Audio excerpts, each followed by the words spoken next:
যা করছো এগুলো সস্তা জিনিস, এখন চলে শোনো, আমি মিটেছি পৃথিবীর সেই প্রেমিক যেটা প্রেমিকের চেহারা দেখে না, পা দেখা প্রেম করছে।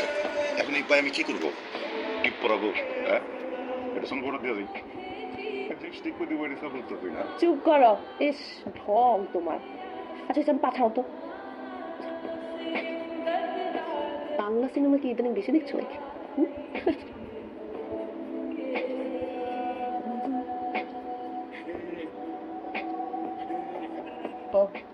আপনি যে নাম্বারে কল করেছেন সেটি বন্ধ আছে, বিবরণ করে কিছুক্ষণ পর আবার চেষ্টা করুন।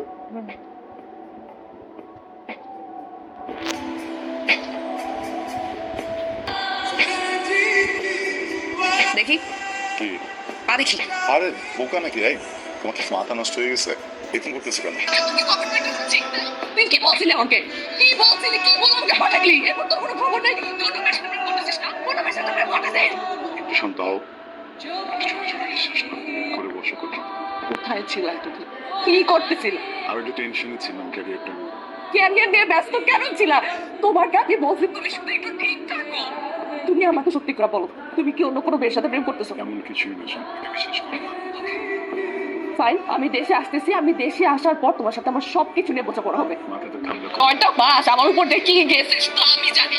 ফাইন, তোমার আর কি।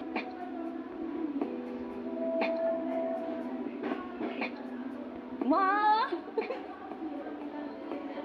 রাজা নিয়ে চলে আসলি? সারপ্রাইজ মা, কিছুদিন বন্ধ পেয়েছি তাই ভাবলাম চলে আস। ভালো করছিস। আমি তো তার সাথে দেখা করে আসি। হ্যাঁ, আরে এখন নাকি? মা এখনই যেতে হবে, আমি আসতেছি। আসসালামু আলাইকুম আন্টি। ওয়ালাইকুম আসসালাম। তুমি এখানে? হ্যাঁ আন্টি, আমি আজকে দেশে ফিরেছি। আন্টি তানবীর কই? ও আছে, কিন্তু তুমি এই বাড়ির ঠিকানা পেলে কোথায়? আমি এই বাড়ির ঠিকানা পাবো না কেন? আমরা বুঝতে পারছি না। ওই জায়গাটার কথা মনে আছে? কি? ওটার উপর